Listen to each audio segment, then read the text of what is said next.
Voy a hablarles de una ciudad a la cual he dedicado buena parte de mi vida en la investigación, de la primera colonia griega que conocemos arqueológicamente. No fue la primera, lo veremos, fue la segunda después de Rodé, pero son dos ciudades, las únicas colonias griegas documentadas en la península ibérica, y que curiosamente estaban las dos situadas en el mismo golfo y se podían ver una desde otra, es decir, que por la noche los fuegos de una ciudad se veían desde la otra.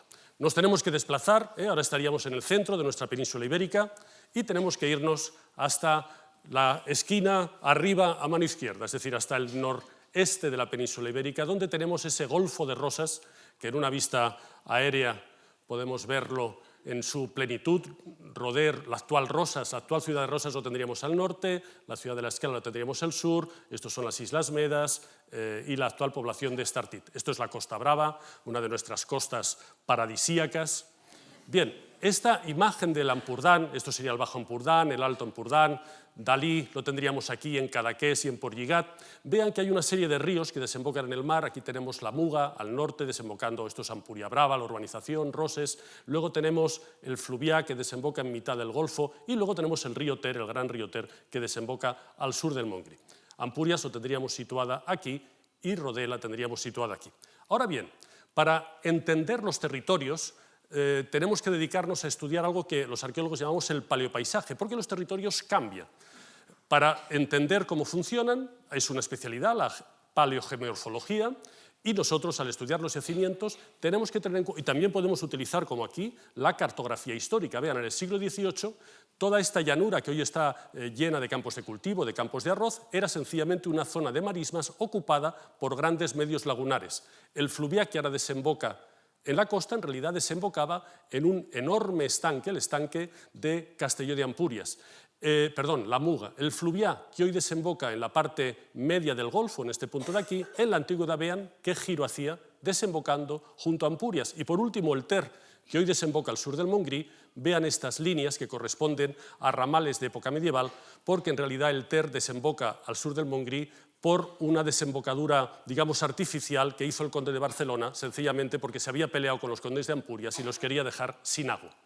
Para reconstruir, por lo tanto, el paisaje en la antigüedad, a partir de la cartografía histórica, podemos reconstruir un medio pantanoso, pero pantanos buenos, es decir, no son pantanos de agua salobre, sino pantanos de agua dulce. Salobre el agua estaría solamente con los temporales en la línea más costera, pero en la antigüedad todos estos pantanos podían ser aprovechados para pesca, por las aves o sencillamente por las especies vegetales de cañizos que servían para hacer todo tipo, desde textiles hasta también muebles, etc. Las grandes unidades físicas corresponderían, por lo tanto, a la posición de nuestras dos ciudades, de nuestras dos colonias en la costa, esa marisma que he situado aquí con un poco de color azul. Tenemos también un santuario dedicado a la diosa Afrodita, que Estrabón utiliza como frontera entre Hispania y la Galia. Cuando empieza a describir la Galia dice, bueno, pues la Galia, el Golfo de León tiene tal distancia, tantas orgias, pero desde las mide, desde este santuario. No lo hemos encontrado, estaría quizás en la zona, para los franceses lo hacen suyo, lo llevan a Port-Vendrés, Portus Veneris, el puerto de Venus, un poco más al norte. Nosotros creemos que estaría en la zona más del actual Port de la Selva. Y luego tenemos también una serie de yacimientos situados en el interior, porque estas colonias griegas van a provocar una aculturación de la cual también tenemos que dedicarnos. Pero empecemos. No voy a poder hablarles de urbanismo, a diferencia de otros compañeros, porque yo les tengo que lograr que entiendan entre todos, que entendamos entre todos por qué estos griegos atravesaron todo el Mediterráneo para venir hasta fundar ciudades a la península ibérica. ¿Por qué no las fundaron más cerca de casa? ¿Qué necesidad tenían de un viaje tan largo? Bueno, Hesíodo lo dice con claridad. Nadie va al mar por gusto. Esto es como una frase de Petouto, un poeta gallego, que decía aquello de «pobo condenado a aventura e pobo aventureiro». No es lo mismo una cosa y otra. Cuando Hesíodo está haciendo su discurso, a pesar de que reconoce que él no es un hombre de mar, le está explicando a su sobrino que hay que navegar en verano, que esa es la temporada, que luego si mira el orto de las Pléyades, si mira el firmamento, verá que cambia la temporada y que ya no es bueno navegar, que mejor que lo haga con un barco pequeño, pero nos explica que el navegar es útil si quieres de alguna forma enriquecerte. Si eres un agricultor, si produces determinados bienes, esos bienes mejor venderlos donde el precio sea más caro, y eso no será al lado de tu casa, donde el vecino tendrá cultivado lo mismo que tú, sino mejor ir a otras zonas. Yo produzco vino, pues iré a vender vino donde no haya vino, yo produzco trigo, iré a vender trigo donde no haya cereal y me lo comprarán bien de precio. Esta lógica de Hesíodo es la lógica que nos provoca los caminos del mar. Primera mención, nadie se va al mar por gusto. Pero ¿cuál es el secreto de lograr hacer esta estela? Bueno, hay que hacer una combinación de factores. La primera vuelve a ser la tecnología. El ser humano tuvo que aprender a hacer tecnología naval, a lograr barcos, primero, que fueran en línea recta y que no se hundieran con la primera tormenta. Y eso fue una cuestión de generación en generación desde el Neolítico, desde el 8º milenio. En segundo lugar, una vez nuestro navío Argos, por ejemplo, recuerden el avión mágico de los argonautas, logra navegar, es necesario que conozcamos el régimen de vientos para poder movernos por el mar.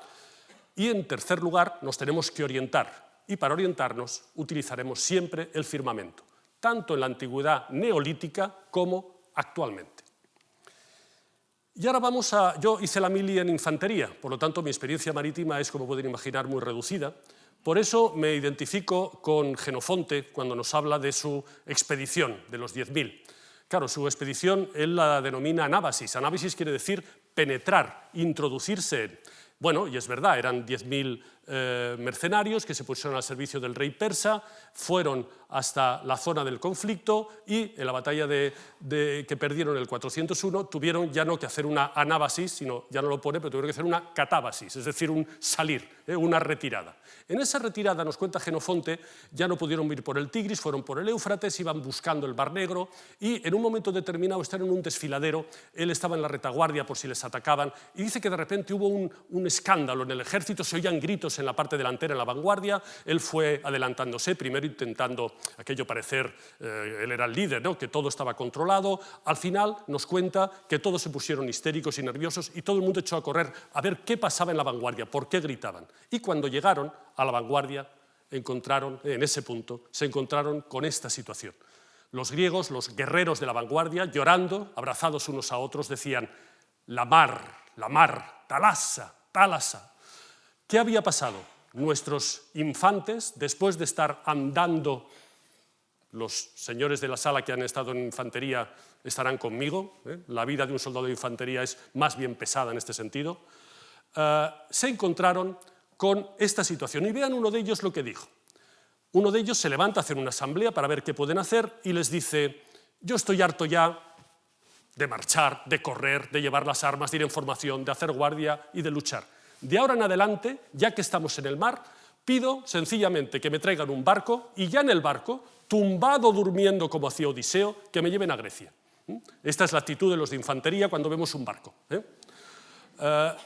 ¿Qué pasa en medio de esta situación? Bueno, pues nos podemos explicar una imagen como esta, en la cual da la sensación que navegar es algo sencillo. Aquí tenemos un Odiseo medio borracho, es una imagen satírica, burlesca, de la época, como después haría Aristófanes. El viento Bóreas empuja el barco y navegar pues es sencillo. 2 ánforas vacías y ya podemos navegar arriba y abajo. Hombre, depende. Vean estas otras imágenes. Estos son un pequeño cuenco protocorintio contra Donisquia y nos muestra una imagen muy diferente del mar. Es la imagen del naufragio, con los peces que te están devorando los cadáveres. No es esa imagen tan sencilla de lo que significa navegar. Navegar implica peligros, esos peligros, por ejemplo, están en los estrechos, están en las rocas, están en los recodos, el cabo Malea del Peloponeso, por ejemplo, o esas tormentas que provocaron que toda la flota de los aqueos al volver de Troya quedara toda dispersada y cada uno fue en una dirección distinta. Primera, vean que estoy introduciéndome al tema, todavía no empiezo a hablar de Ampurias porque tenemos que situarnos. ¿Qué significa navegar? La navegación siempre fue, y todavía hoy lo es, libre. Pero para navegar hay que orientarse. Los hombres lo hicieron desde el Neolítico, 8º milenio, ya hay obsidiana de Melos que está dispersándose de unos lugares a otros, y será ya en el 2º milenio cuando tenemos a grandes navegantes. Estos grandes barcos, aquí representados en una pintura egipcia, van vestidos de una forma característica, son cananeos, los antepasados, los bisabuelos de los fenicios, están en una navegación en mar abierto utilizando sus técnicas. Utilizan pájaros para saber dónde está la línea de costa, dejo ir a un pájaro si estoy en alta mar y me he desorientado para ver en qué dirección va. Utilizan algo que todavía es obligatorio llevar en los barcos, el escandallo, la sonda para mirar cuál es el tipo de fondo, si yo encuentro limos, si encuentro arenas o si encuentro rocas, estaré en un punto o en otro, y también están, vean, calculando su longitud por la liada, es decir, han buscado una estrella en el horizonte y están midiendo, se llama navegar en paralelo.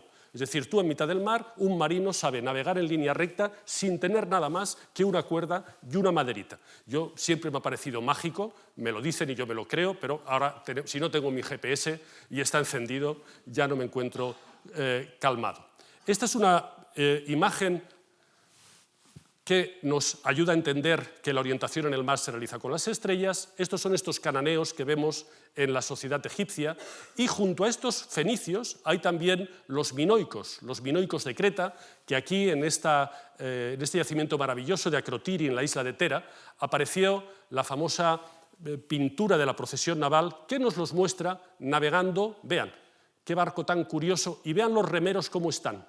En realidad es una piragua, ¿ven? Los remeros están navegando, cogiendo los remos con las dos manos, pero hay también pasajeros, hay una vela, están navegando a remo, pero hay vela, los remeros, esto se llama icria, es la cabina del capitán en la parte de atrás. Esta preciosa piragua, con su quilla trasera, es las naves que utilizaban los minoicos. Quiere esto decir que ya en el 2º milenio antes de Cristo tenemos dos mundos de navegación, cananeos, repito, protofenicios y minoicos y micénicos navegan hasta el centro del Mediterráneo, y hay otro segundo círculo que conocemos peor, las fuentes no dicen nada, pero lo conocemos por arqueología, porque hemos encontrado en Cerdeña bronces atlánticos, es decir, que materiales del Atlántico y a través de Gadir podían penetrar hasta Cerdeña. Cerdeña era de alguna forma la bisagra entre los dos mundos. ¿Por qué les cuento todo esto? Miran, todos hemos oído hablar de las colonizaciones griegas. Siglo VIII empezamos a estudiar, yo explico historia de Grecia, y cuando explico historia de Grecia empiezo a contar la historia de los griegos por las colonizaciones. Pues vean, todas esas colonizaciones griegas de época clásica, los dorios en Sicilia, la Magna Grecia o los calcidios en el Golfo de Nápoles, las excavaciones han visto que hay precedentes de la Edad del Bronce micénicos. Es decir, que en realidad da la sensación como si la época histórica fue un volver a lo que ya había pasado. Hubo un momento de tránsito. Siglo XII, el faraón Ramsés III tiene que expulsar de Egipto un ataque. Es el ataque de los pueblos del mar. Ramsés los vence y dice, hace este templo dando acción de gracias a los dioses, y nos los describe y nos habla de lo que ahí se interpreta como filisteos, cretenses, sicilianos, sardos. Hoy a esto le llamamos las migraciones que, al igual que ocurrió al final del Imperio Romano con las migraciones germánicas, estas migraciones por mar señalan el paso de la Edad del Bronce a la Edad del Hierro. Pueblos se van moviendo, y mientras que Egipto rechazó la invasión, las culturas sirias desaparecieron, el mundo micénico desapareció, o el Imperio hitita también lo hizo. Las sociedades de la Edad del Bronce eran sociedades palaciales, con escritura. Vean qué documento maravilloso, es un divorcio sellado por el rey hitita. Lo podemos leer sin ningún problema. Estos archivos palaciales en Micenas nos aparecen destruidos y nos llevan a una época que denominamos de forma original la Edad Oscura, sencillamente porque no tenemos datos. Este mundo de la Edad del Bronce, con esta navegación, desaparece, y en el siglo VIII volvemos a encontrar información, pero, como les digo, no son sociedades que aparezcan de la nada, sino que vienen de esa tradición anterior. Los griegos esto le llamaban el retorno de los hijos de Heracles. ¿Qué ocurre en el siglo VIII? Pues que, por ejemplo, los tirios sabemos que fundan Gadir. Estrabón nos cuenta sus famosas navegaciones, dicen que hacen 3 intentos de navegación para fundar Gadir, lo cual es una locura, porque ¿por qué los de Tiro tienen que fundar Gadir de golpe? El Mediterráneo no es el Índico, aquí no hay unos vientos que yo salgo de aquí y voy allá, no, hay varios Mediterráneos. Las condiciones de navegación son diferentes aquí, con los cetesios, había que venir a Chipre, había que bajar por el sur de Creta, luego navegar en paralelo, como les digo, buscar Malta y en Malta aprobarla en función de dónde quiero ir. Si yo quiero ir a Messina, dejo Malta a la izquierda. Si quiero ir al Canal de Sicilia, apruebo Malta y la costeo. Si quiero ir a África, dejo Malta a la derecha y me voy. Bueno, los tirios fueron haciendo estas fundaciones que en realidad nos muestran un enorme corredor. Es decir, Tiro, Gadir y Lixus eran los extremos de este corredor, pero la navegación tiria de alguna forma controlaba todo el sur del Mediterráneo. ¿Cómo lo hacían? Bueno, tenemos en los palacios asirios, nos muestran sus barcos, hemos visto esos grandes barcos, los griegos se llamaban bañeras, gauloi, pero también tenían los famosos hipoi, que eran característicos, por ejemplo, de los gaditanos, los caballitos. Se les llamaba caballitos por sus proas como si fueran barcos vikingos, movidos a remo, y hoy sabemos que esto en realidad son indicativos de dos tipos de navegación. Si yo navego por alta mar, si yo tengo que ir de Tiro hasta Sicilia, utilizaré un gran carguero para moverme en alta mar, pero yo con un carguero no iré a la costa, porque en una costa tengo un bajío, tengo una roca, la toco y mi barco se va a la porra. Por lo tanto, había una navegación complementaria. Los grandes barcos redondos para alta mar y estos pequeños barcos movidos a remo para navegar por la costa. Y ambos se complementaban mutuamente. ¿Por qué este barco que les acabo de mostrar tiene esa especie de escalera rara en lo alto? Pues vean en realidad qué es. Es un barco que lleva el muelle consigo. Si este barco se acaba la temporada de navegación y tiene problemas para navegar y para volver a casa, tenían la posibilidad de sacar el barco a tierra firme e hibernar, esperar los meses de invierno hasta volver a ponerse en movimiento. Es decir, es un barco que podríamos llamar autosuficiente, un barco de exploración.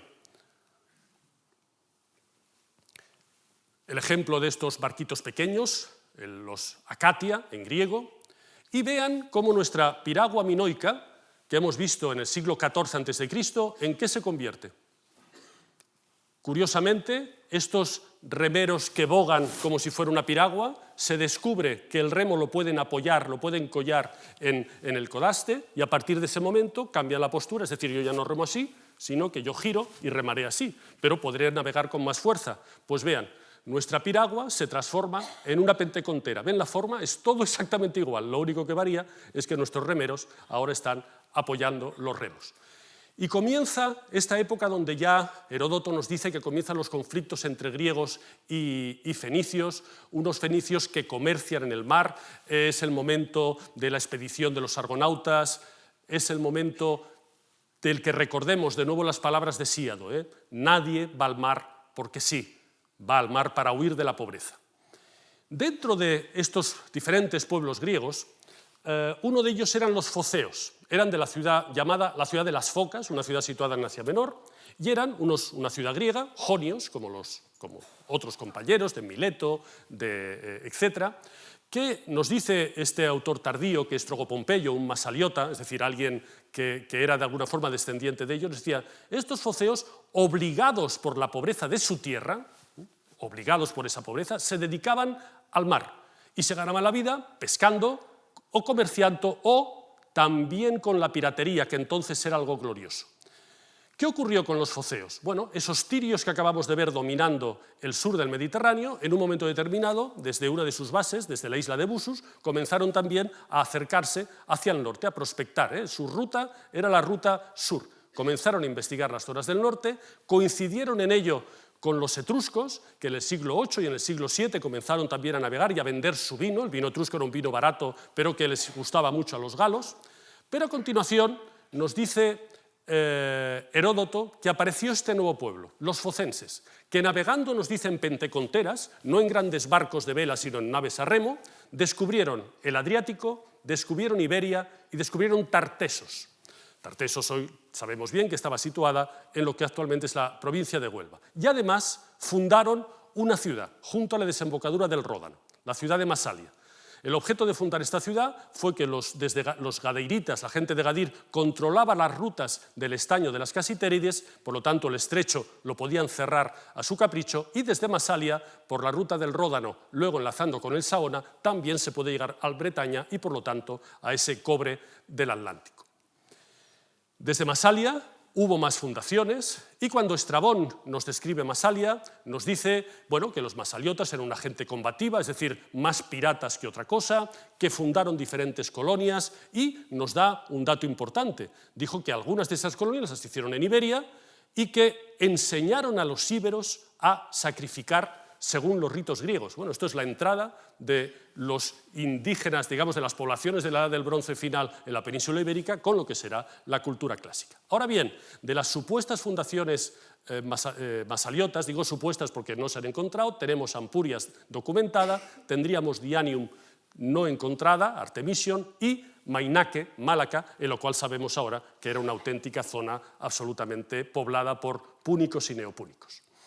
¿Por qué Ampurias? Bueno, muy sencillo, porque si vemos el Golfo de León y vemos la posición de Marsella, hay una lógica de la navegación que son las rutas del mar.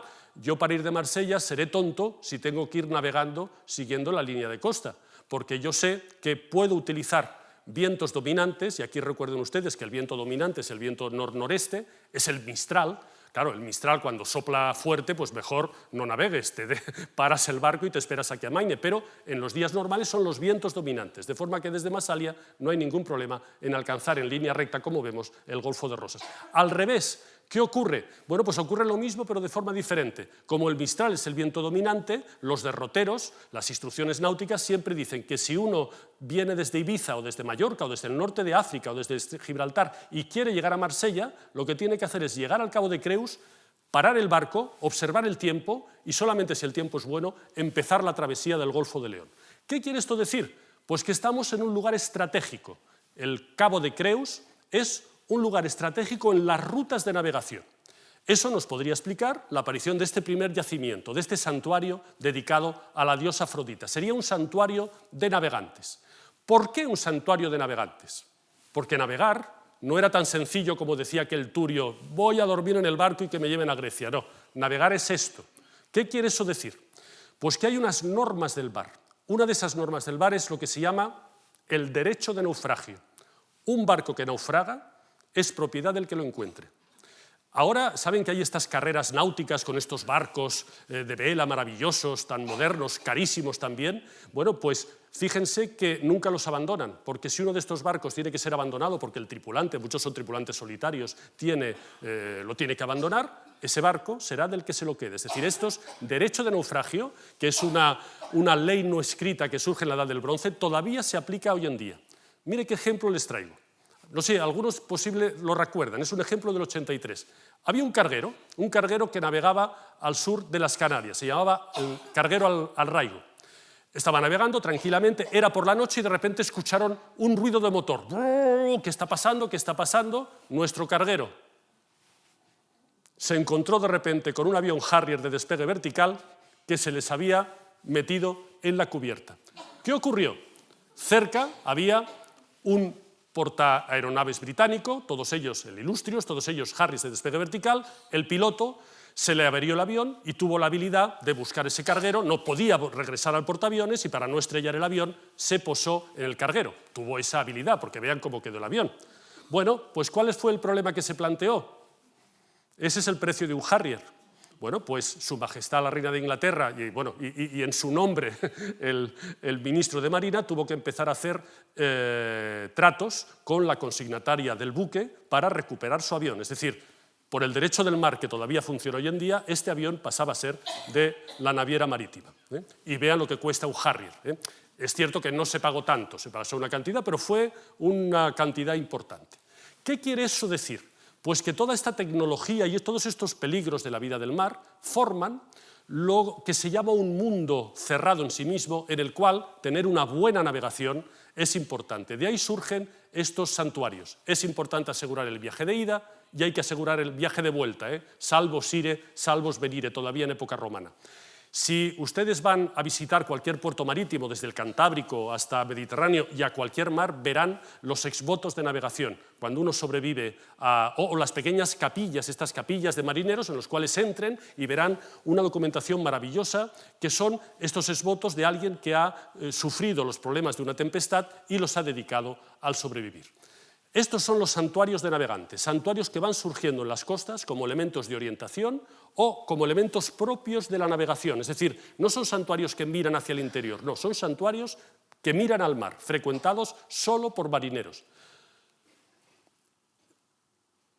Tendríamos, por lo tanto, la explicación de nuestro santuario de Afrodita, pero luego tenemos dos puertos, uno a cada lado del Golfo. Bueno, leamos a las fuentes clásicas, en este caso Estrabón, nuestro geógrafo preferido, porque tiene su libro 3 dedicado a la península ibérica, eso nos describe todo. Yo tenía un profesor, Maluquer de Motes, un gran prehistoriador, que nos decía que las fuentes latinas, Livio sobre todo, decía esto huele a alpargata de legionario, esto huele a cáligue.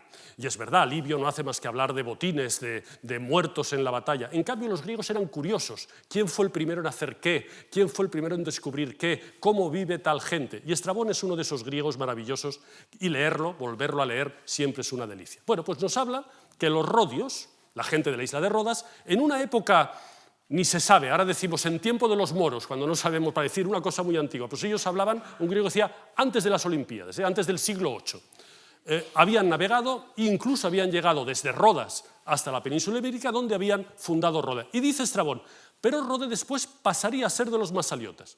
Bueno, lo curioso, yo me dediqué a investigar un poco el por qué Rode está en Rode y por qué Ampurias está en Ampurias, y me di cuenta que en realidad Rode es el puerto. No es casualidad que la ciudad de Rosas ahora está allí y que el puerto del Golfo de Rosas esté allí y que cuando hay un temporal los barcos cargueros pequeños, los grandes ya hacen lo que quieren, van todavía a fondear al Golfo de Rosas. Los rodios que llegan los primeros ocupan el puerto. Un puerto resguardado de los vientos del norte, de la feroz tramontana y sobre todo del viento de levante, gracias a este pequeño cabo de aquí, el cabo Norfeo, porque aquí lo peligroso realmente son las levantadas. El viento tremendo, la tramontana es muy fuerte, pero sopla en invierno. En verano, el viento peor son las temporales de levante. ¿Qué más tenemos que añadir a estos nuestros viajeros y náufragos? Una costumbre espantosa. Los griegos le llamaban sile, y esa costumbre era el derecho de venganza. Si una ciudad enemiga ha hecho algo, ha robado, ha matado, ha hecho un perjuicio a uno de tus conciudadanos, tú tienes derecho de vengarte en nombre de tu comunidad, atacando, matando o destruyendo algo de esa ciudad. Ese es el derecho de represalia. Esto, junto al derecho de naufragio, era el segundo derecho de la antigüedad. Comienzas a ver que navegar no debía ser fácil. He utilizado estas monedas preciosas de la isla de Chipre, recordando una de esas afrentas, los cretenses que fueron y le robaron al rey de Fenicia a su hija Europa. Nosotros lo contamos, no, era el propio Zeus en forma del toro, ni Zeus ni Porras. Eran un grupo de piratas cretenses en uno de sus barcos con un prótomo de toro. ¿Qué hicieron los argonautas, nuestros héroes, los argonautas? Pues irse a la Cólquide y para buscar el bellocino Jasón tuvo que seducir a Medea, y cuando luego el rey de la Cólquide envió un heraldo a decir qué pasa con mi hija, que me la habéis robado, le dijeron no, asiático, esto lo hemos hecho porque los fenicios antes vinieron y robaron a la hija del rey de Argos. Es decir, que vemos en Heródoto la transmisión de esta especie de conflictos eternos entre unos y otros. Nos encontramos en Samos, los famosos navegantes de Samos en época de Polícrates, esas talasocracias, esos imperios del mar. El templo de Hera en Samos se fue decorando con marfiles preciosos, con objetos sacados de depredaciones que los barcos samios hacían en las costas de Asia Menor, y tenemos menciones concretas, como esta preciosa, una lápida, no le he puesto el original griego, en el que nos habla que Aces está dedicando en el santuario a la diosa una imagen con la 10ª parte, la décate, de la Sile reunida. Es decir, él ha actuado como un pirata, pero no es un pirata, no, lo he hecho por derecho de represalia, y luego esa 10ª parte la dedico a la divinidad. Este vaso precioso, ático, una cílica para beber vino, nos muestra dos barcos juntos. Uno de ellos es uno de estos cargueros de alta mar, el que les acabo de enseñar, y junto a él hay una pentecontera. Ahora imaginemos, este es un barco fenicio y este es un barco samio. Yo me acerco con un barco a remas, 50 tíos armados, y aquí hay pues 10 marineros para mover un carguero. Claro, ¿quién va a salir perdiendo? Lo podemos imaginar. Ahora imagínense a esos foceos que eran pescadores, que eran comerciantes, pero que si querían podían también ser piratas. ¿Qué genera esta situación? Pues genera una situación horrible, y nos explica esta lápida. Aquí vemos, esta es una pieza etrusca que nos muestra uno de estos barcos redondos cuyos marineros ya no van solamente de marineros, no, después de que algunos de sus compañeros o que sus padres hayan sido atacados, ellos también se han armado y están intentando hacer frente a la pentecontera que les ataca. Es decir, que de repente descubrimos cómo el comercio marítimo se hace complicado. Eso nos habla de que, cuando Heródoto nos habla de que estos focenses habían venido después de que los persas ocupan la Jonia como venganza por la destrucción, recuerden, los jonios se habían rebelado, habían destruido Sardes y luego el rey persa los quiere destruir a todos. Los de Focea emigran toda la ciudad, la abandonan, se van a vivir a Córcega, fundan una nueva ciudad, Alalia, y se dedican, bueno, a pescar, a labrar la tierra, pero la tierra en Córcega tampoco es que sea gran cosa, y se dedican ¿a qué? Pues a piratear, y cortan las rutas marítimas entre etruscos y púnicos. Aquí les muestro un grupo de focenses. No, son pescadores de Somalia, humildes pescadores de Somalia. Ahora vamos a ver por qué se hace alguien pirata en la antigüedad. Son pescadores. ¿Pero qué les pasa a los pescadores somalíes que pescaban con barcos tradicionales en una Somalia que ya no existe como Estado? Que veían como nuestros pesqueros, con una tecnología de última generación, llegaban a sus costas y les quitaban el pescado. ¿Qué hicieron? Comprar armas baratas y acercarse a esos pesqueros. Si recuerdan, principio de nuestro milenio, 2008-2009, estos pesqueros vascos, el Playa de Baquio y sobre todo la Lacrana, fueron secuestrados, el Estado español tuvo que intervenir y vean qué ocurrió. Después de que se pagó el rescate y los hombres de la Lacrana fueron liberados, el Estado español hizo un nuevo decreto y ahora estos son nuestros pesqueros. Nuestros pesqueros navegan, siguen navegando en estas costas, pero van con guardias jurados, pero que no es como ahora que van con una pistola en la cintura, no, llevan ametralladoras pesadas. El Estado autorizó a embarcar armamento pesado, siempre que fuera de fabricación nacional, detalle curioso, y llevan estas ametralladoras que disparan a 1 kilómetro de distancia cuando los AK-47 de nuestros piratas pescadores solamente tienen un alcance de 300 metros. Es decir, que, bueno, que nuestros pesqueros ya se protegen solos, pero no, es que hay más. La operación Atalanta, que nuestros diarios ya no nos la explican, continúa todavía en uso. Es decir, que tenemos nuestras fragatas de combate participando en esta defensa de nuestros pesqueros. Perdón que les ponga este ejemplo y voy saltando de adelante, pero es que nuestro mar sigue siendo el mismo. Para explicarles la piratería focense, nada mejor que entiendan ustedes que todavía hoy la situación es la misma. Etruscos y púnicos se enfrentan con los focenses en la batalla de Alalia. Los focenses ganan la batalla, pero quedan han tenido tantas pérdidas que finalmente tienen que emigrar, fundarán una nueva ciudad en Velia, y este es el momento en el cual empezamos a tener información sobre nuestra emporium, sobre nuestro mercado. Tenemos por una parte Estrabón que nos las describe y nos habla ya de un mercado, pero no como un mercado, nos habla ya como una ciudad, dice que es una ciudad doble, que tienen el culto del Artemis de Éfeso, que primero vivían junto a los íberos, pero que luego vivían ya todos juntos, que son hábiles tejiendo el lino, que tienen un territorio, ven, que en parte es fértil y en parte solamente tiene junco palustre, que algunos ampuritanos viven en el Pirineo. ¿Qué está ocurriendo? Claro, Estrabón nos está hablando de la Ampuria romana, luego lo veremos. No nos sirve Estrabón para entender cómo se funda Ampurias, porque Ampurias no se funda como si fuera Siracusa con una colonización militar, que llegan, ocupan una jora. No, la situación fue diversa. ¿Cómo poder entenderla? Bueno, podemos imaginar algo parecido a esto, un lugar portuario, una vaguada, bien situada para las rutas con el interior a través del Fluviá y del Ter, donde los griegos necesitaban tener algo para poder instalarse sin dar miedo a los indígenas. ¿Qué recurso podían tener? ¿Cómo asegurar que el otro barco que venía detrás de ellos no fuera un pirata fenicio que se la tuviera jugada y les hiciera también una silé? Bueno, había un único recurso, y ese único recurso lo vamos a ver a continuación. ¿Quiénes son los primeros navegantes que llegan a Ampurias? No son los foceos. En la primera cementerio, el cementerio más antiguo encontrado en este punto, en la llamada muralla noreste de la ciudad romana, los materiales que ven aquí son materiales etruscos. Estos son cántaroi, copas de beber vino etruscas, faltan las ánforas, cerámicas griegas de Asia Menor y escarabeos, es decir, materiales de comercio oriental. Si yo tengo que ver estos materiales, hablaría de etruscos, hablaría de ibicencos, no todavía de foceos.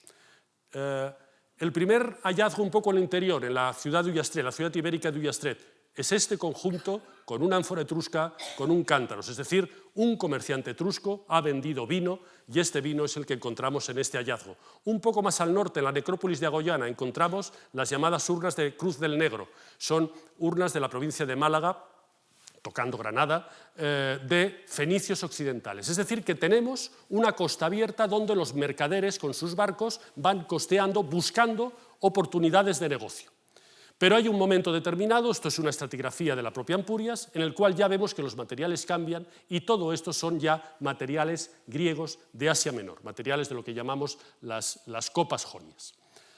Es el momento en el que aparecerá la cultura ibérica, en el que aparece el torno ibérico, y la razón por la cual estos navegantes están costeando estas costas, ¿qué están buscando? ¿Qué se busca en estos momentos, en el siglo VIII, en el siglo VII? Se busca sobre todo metales, esa es la razón del que hablábamos antes, los tirios en Huelva.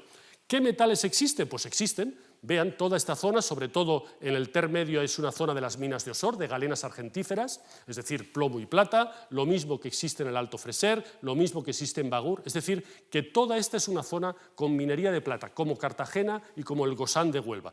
No en balde, hay una famosa leyenda del Pirineo, en el que se dice que hubo una leyenda griega, que era el Pirene, era un gran monte, hubo un incendio, y de ese incendio surgieron ríos de plata.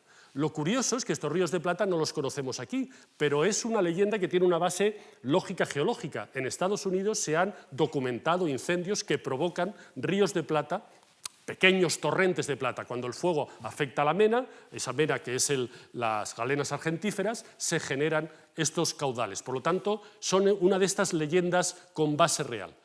¿Qué más podía proporcionar esta zona? Bueno, tenemos toda esa zona intermedia entre la zona más montañosa y la zona costera, donde existen campos que todavía hoy son campos de cereal. La provincia de Gerona es una gran productora de cereal. Por lo tanto, tendríamos los dos elementos. ¿Qué es un emporion? ¿Por qué le llamaron emporion a nuestra ciudad? Bueno, gracias a este nombre podemos ya saber que no fue una poiquía, que no fue una fundación de poblamiento. No, un emporion es un mercado. ¿Y qué es un mercado en un lugar costero? Bueno, para hacer un mercado yo necesito, primero de todo, la neutralidad. Saber que yo voy a poder ir ahí a vender algo y no me van a recibir a pedradas. Segundo, un mercado necesita autoridad. Si yo me tengo que entender, alguien tendrá que hacer de intermediario si discutimos. Tercero, un mercado tiene que estar aprovisionado. Si yo voy a un mercado y no encuentro nada, pues no iré. Dentro de las diferentes posibilidades de este contacto que conocemos en época antigua, ahora los estudiosos de la economía utilizan este término, el puerto de comercio, estos puertos que surgen, los griegos le llamaban emporia, los mesopotámicos le llamaban elcar. Ahora bien, para crear este mercado necesitamos tener el elemento de neutralidad, y ese elemento de neutralidad únicamente podía ser un santuario. Si yo creo una ciudad fortificada, ahí las mercancías ya no está claro quién las controla. Pero ¿qué ocurre con un santuario? Bueno, pues un santuario es un lugar neutral, un lugar al que yo puedo ir a buscar ayuda a la divinidad, que se cure mi hijo. Los decumas, por ejemplo, el origen de Pompeya es un santuario de Apolo, porque Apolo era un dios curativo, y los focenses utilizaron para esto al Artemis de Éfeso. Pero todavía más, sabemos por Estrabón, nos dice, vinieron los focenses y fundaron una Palayápolis, una ciudad antigua, decía, en una antigua islita. Bueno, hemos reconstruido aquí la Palayápolis junto a la paleodesembocadura del Fluviá, con ese pequeño templo del Artemis de Éfeso. Esta es la imagen actual de esa paleoisla, hoy ya unida a tierra firme, es el pueblito de San Martín de Ampurias, en el cual podemos imaginar, esta es la Artemis de Éfeso encontrada en Éfeso, esta diosa de Asia Menor de la procreación y de la abundancia. La forma iconográfica era hacerla multimama, era una forma de decir que esta era una diosa de la abundancia en todas sus formas, pero esta imagen es ya de época romana, también podía ser sencillamente un betilo, como este de la ciudad de Pergué. Es decir, una simple roca también podía ser una divinidad. De cualquier forma, vean qué dato tan interesante nos da Estrabón para Éfeso, de donde viene esta Artemis Diana. Nos dice que esta diosa tenía eunucos como sacerdotes, que estos eunucos eran extranjeros, tenían que ser extranjeros dignos, que vivían allí, y nos dice, más importante todavía, que el santuario de la Artemis Efesia tenía derecho de asilo. ¿Qué es el derecho de asilo? No es el asilo que entendemos nosotros como tal, un refugio, no, no. Si yo hago la asilé, el derecho de represalia, un santuario de asilía es sencillamente el santuario que está fuera de estas venganzas, donde yo puedo ir a refugiarme, donde yo podré ir a comerciar y no tendré problema de que un enemigo venga y se quiera vengar de mí. Es decir, una vez creado el conflicto, se crea también un mecanismo para solucionarlo. Esto lo conocemos en otros santuarios, por ejemplo, de la zona etrusca, donde el puerto de Tarquinia, las ciudades etruscas siempre estaban un poco hacia el interior, y conocemos grupos de artesanos griegos que se sitúan en las costas para comerciar con estas ciudades y lo hacen siempre amparadas por los cultos, como por ejemplo el famoso cipo de Sóstrates dedicado al Apolo de Gina, o el santuario de Pirgi, a poca distancia, donde aparecieron las famosísimas láminas de oro en el cual el rey de Caere, Tefaré Belianas, hace una ofrenda a la diosa Uni Astarté, la diosa fenicia, y lo hace con un texto doble escrito en etrusco y escrito en neopúnico. Bueno, hay arqueólogos y arqueólogos. Yo soy un arqueólogo de los de tipo A, no encontramos nada, y luego hay arqueólogos de tipo B que tienen la fortuna de ¡ay, que me ha salido algo, profesor! Y la estudiante mueve así, ¡uy, cómo brilla esto! Bueno, hay veces que aparecen estos hallazgos maravillosos. O los orígenes de Roma. La Roma arcaica, la Roma de los reyes, tenía en el Tíber una primera zona de mercado, un primer emporium, en lo que luego fue el Foroboario, donde se documentaron los restos maravillosos de templos arcaicos del Heracles, el Melcar de Cádiz, y unido a la diosa Astarté. Es decir, que los comerciantes subían por el Tíber y cuando llegaban a Roma, que al fin y al cabo era una ciudad itálica y no sabían que se iban a encontrar, buscaban este santuario para que fuera su elemento de referencia. Pues bien, este santuario fenicio del Foroboario se complementó por esa migración de los focenses que, según la tradición, llegaron hasta Roma e hicieron un templo dedicado a Artemis, la que luego sería la diosa Diana, en el Aventino, y el Aventino se convertiría en el lugar de los plebeyos. Es decir, que tenemos cómo cada mercader se trae sus divinidades nacionales y esa divinidad se instala y luego dará lugar a la protección del culto a esa comunidad. ¿Qué quiere eso decir? Pues que quizás podemos entender los templos de Artemis que los masaliotas van fundando por diferentes partes como una forma de ir creando diferentes emporios, diferentes lugares de mercado. La diosa Diana aseguraría esa neutralidad y convertiría de alguna forma esta red de santuarios en una especie, entre comillas, os podríamos llamar como una especie de gran corporación, es decir, que estos santuarios recibían ofrendas, esas ofrendas se acumulaban, piense por ejemplo el santuario de Melcarte en Cádiz, era famoso por sus tesoros y por el precio grabado por los fenicios en 2 columnas, es decir, dedico un santuario en vez de decir, oh, qué grande eres divinidad, no, yo anoto los gastos de construcción en 2 columnas, esta gente eran banqueros, esta gente, mira qué bien controlan, mira qué bien lo han puesto todo, bueno, pues voy a dejar aquí yo también mis ofrendas. Un ejemplo, paso a época romana, pero para que entendamos este mundo sacro. Vean qué altares maravillosos aparecen en Puteoli. Están todos dedicados a una divinidad extraña, Dusares, Dusaris en dativo. Dusares es el rey de los árabes, el rey de los nabateos de Petra. Y tienen en la parte superior algo curioso, 7 pequeños betilos, 7 piedras. Y dices, ¿por qué? Pues vean qué preciosidad.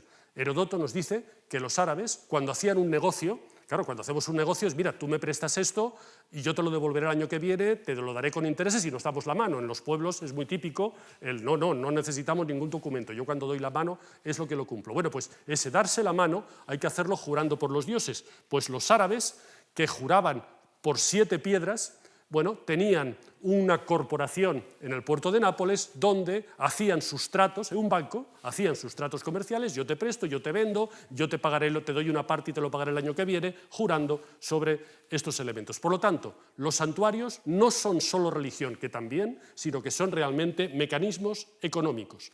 Tenemos las primeras cartas redactadas sobre plomo, como esta en el que un mercader desde la Jonia está dando instrucciones para recuperar un navío abreviado, escrito en jonio, escrito en Jonio del Norte. O este otro, una venta de un barco, este viene de Pegmao. Son cartas reaprovechadas, recicladas. Es una carta escrita en etrusco, se gira, se escribe en griego y aquí está la dirección. ¿Ves? Eronoios. ¿Ven que está así? ¿Por qué? Les he puesto este ejemplo hitita.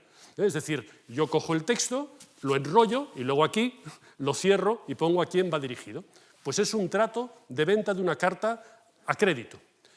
Esta ciudad, poco a poco, este mercado abierto, llega un momento en que se convierte ya en una comunidad. El mercado, hay productos, va continuando, y ese carácter neutral de la divinidad, poco a poco da paso ya a lo que podríamos llamar una poiquía, una polis, una comunidad de ciudadanos que lo sabemos porque comienza a emitir moneda.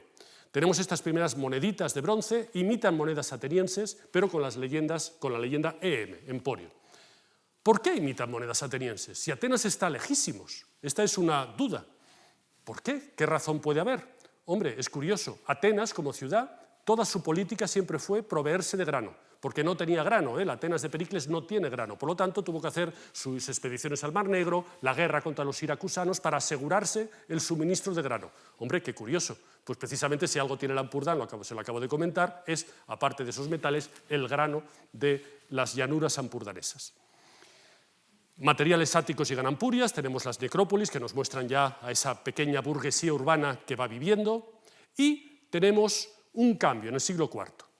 Es un momento en el cual nuestra Ampurias al sur y nuestra Rodé al norte, ambas son ciudades independientes. Y lo sabemos porque ambas acuñan monedas, y monedas diferenciadas. Claro, una ciudad que acuña monedas es una ciudad que tiene su propia comunidad de ciudadanos. Curiosamente, las monedas de Rodé, las primeras son unas dracmas preciosas, de un estilo magnífico, y vean, las primeras monedas de los ampuritanos son monedas que no tienen nada de griego excepto la leyenda, Emporiton, de los ampuritanos. Esto es una astarté de tipo africano, y estos son una imitación de las monedas cartaginesas que llamamos de caballo parado.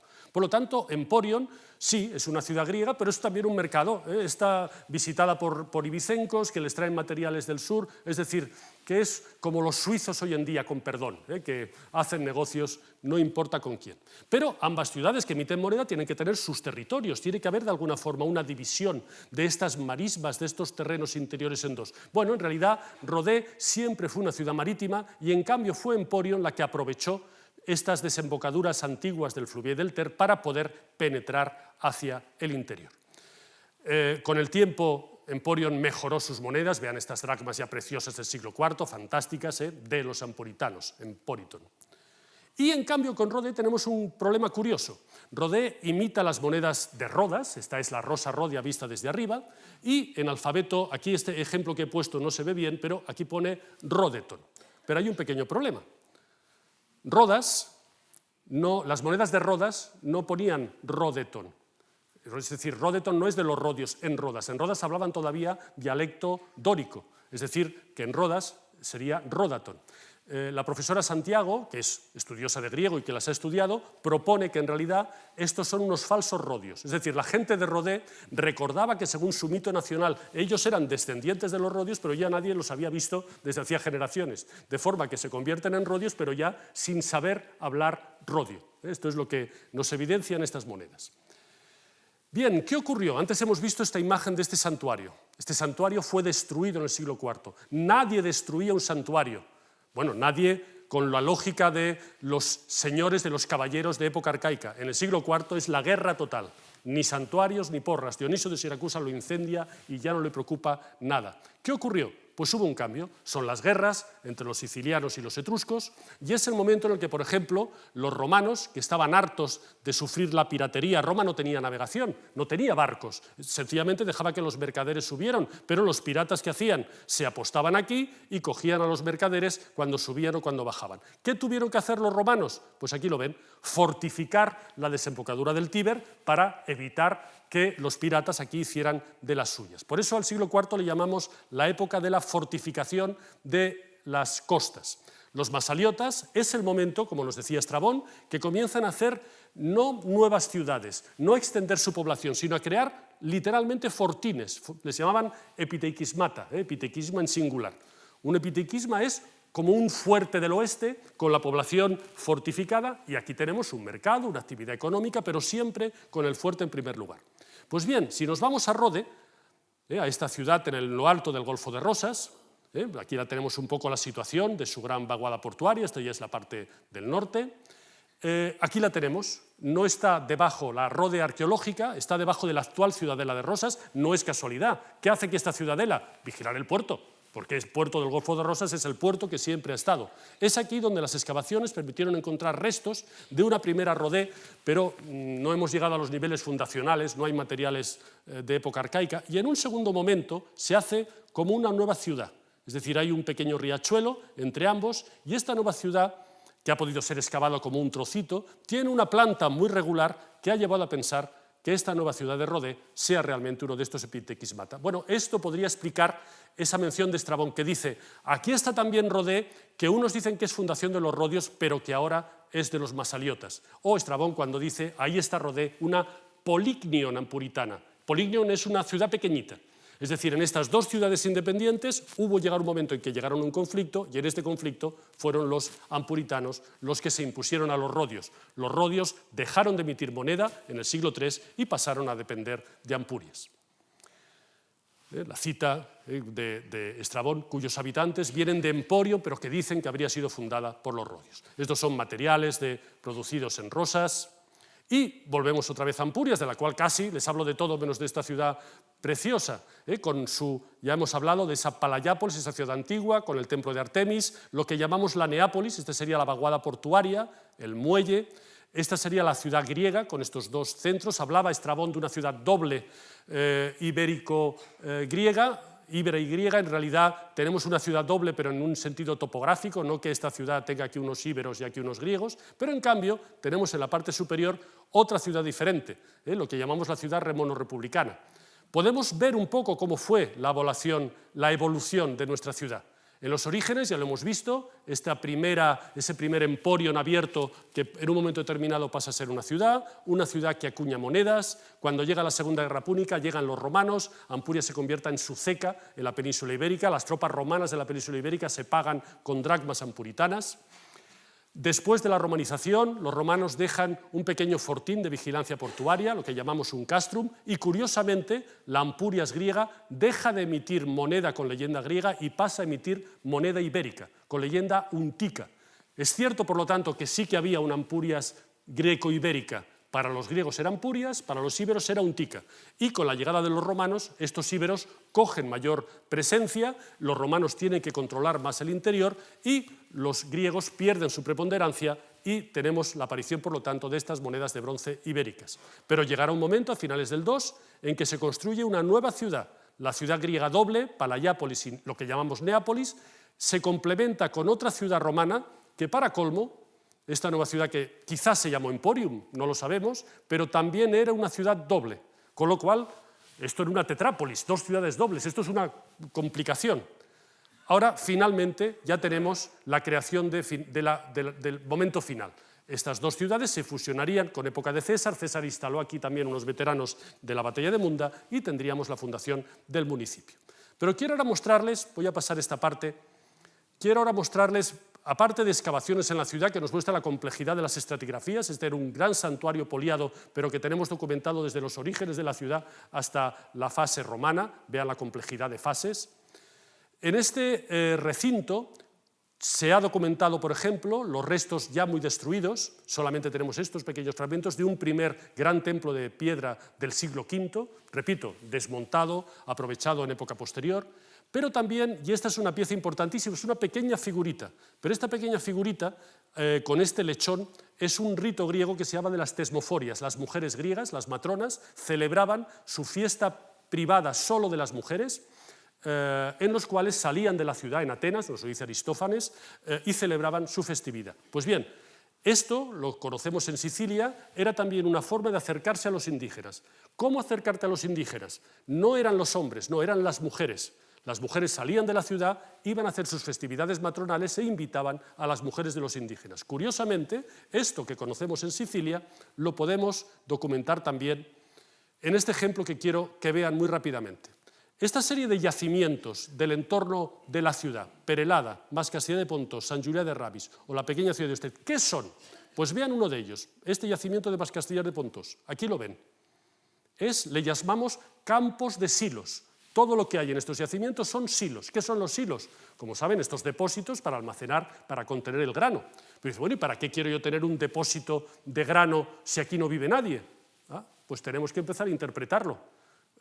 Y tenemos una Ampurias con monedas áticas y estamos hablando de que Atenas necesita grano. Vamos a ver un poco más sobre este yacimiento de Mas Castilla de Pontós. Vean, son unos campos maravillosos, una pequeña zona construida y, vamos a ver este sector, ¿ven el yacimiento? No hay nada, solamente estos silos. Pero, a maravilla, estos compañeros también son arqueólogos de tipo B, de los que tienen suerte y encuentran cosas. Uno de esos silos encontraron esta pequeña maravilla. Eran gente de prehistoria, excavan de forma maravillosa, pero claro, no conocían bien los ritos griegos. Bueno, tomamos contacto, estuvimos trabajando juntos y ellos me hablaban de que tenían un hogar Tenemos una cabaña subterránea, me decían, porque aparecía un hogar aquí debajo de este silo.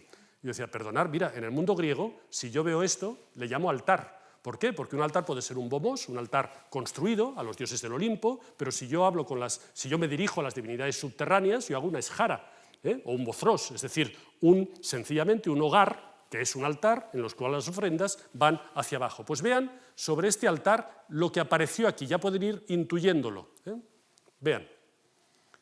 Instrumentos agrícolas enteros. Hay veces que estos silos pueden ser vertederos, pero claro, esto no es un vertedero. Yo no tiro mis instrumentos agrícolas enteros, mis azadones, mis trillas, vean esta hoz maravillosa, todo entero, tirado al pozo. Claro, no tirado, o estas ánforas enteras, vajilla también completa. ¿Qué ha ocurrido aquí?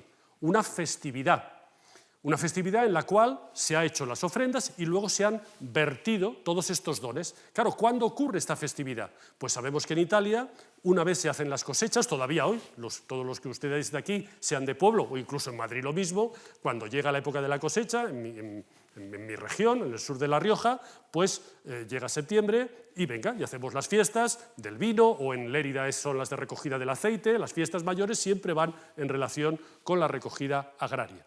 ¿Qué estaría pasando en este lugar? También hay una serie de casas, y dentro de esta serie de casas, junto a los silos, apareció algo complejo. Se lo voy a enseñar. Vean qué pieza tan curiosa. Bueno, la intentamos estudiar, ¿y esto qué porras es? Aparecía delante de otro hogar, es decir, que tenemos un altar situado aquí, y al lado esta pieza. Vean sus dimensiones, es una pieza griega, mármol pentélico, una pieza preciosa. Dice, ¿qué hacen los íberos con esto? ¿Qué puede ser? Bueno, empecemos a pensar. Dice, bueno, quizás puede ser un altar. Esto es un ejemplo de un altar de época romana que tiene la misma estructura aquí para poner las libaciones, o este griego que está en una pieza parecida. Un altar, pero no, porque en este caso ya tenemos la ceniza delante. No puede ser un altar. Bueno, quizás podía ser la base para poner una imagen encima, como este ejemplo que ven aquí, pero no apareció ninguna escultura, no apareció nada, solamente la pieza en sí. Bueno, ¿qué es esto? Pues en realidad un griego diría, hombre, pues esto es un perirranterion, la base de una pila, una pieza absolutamente normal, como ven son las pilas de abluciones, y esto es una base. Pero ¿qué hace esta base en este lugar ibérico? Pues creemos que es algo diferente. Creemos que es ni más ni menos que una divinidad, porque hay un culto semita que son, como saben, los betilos. Los betilos son sencillamente piedras hincadas, y esta, como piedra hincada, es una piedra francamente bonita. Vean qué cosa tan rara le ha ocurrido a la pieza. La pieza apareció in situ, pero vean, alguien la destruyó ensañándose, ¿ven? Es como si hubieran cogido un hacha y lo hubieran convertido en un chorizo, vean, no es una pieza que diga, bueno, aquí ha habido una destrucción y se ha caído, ¿no? Si se cae esto, una pieza así, primero que no se cae, se tumba sencillamente. No, alguien la ha destruido a conciencia. Bueno, y esta pieza tiene otra cosa curiosa, que ahora les enseñaba. ¿Ven? Está como erosionada por la parte inferior. ¿Qué es esta erosión tan extraña? ¿Qué pinta esto? Bueno, yo esto lo he visto y ustedes también. Si van a cualquier iglesia ortodoxa o si van al Pilar, y seguro que lo han hecho alguna vez, yo recuerdo que a mí me han pasado por el Pilar y por Montserrat, por los dos.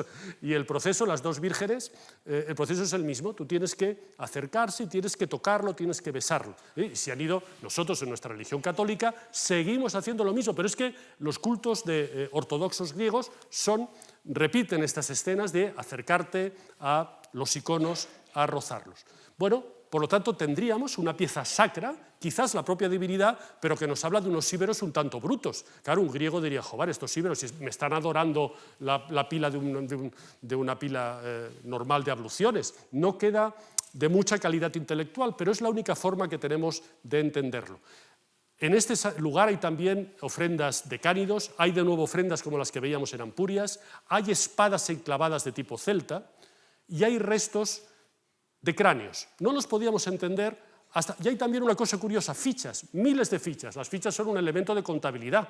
Aquí se están utilizando para hacer cálculos, quizás negocios. La idea es que se trataría de algo parecido a esto que ven aquí. Se llaman los graneros fortificados. Son poblaciones rurales del Magreb, de Túnez y de Libia que reúnen sus cosechas y la gente lo que hace aquí es alquilar uno de estos graneros y sencillamente estos graneros se fortifican, hay alguien que los vigila para que no vengan a robarme las cosechas.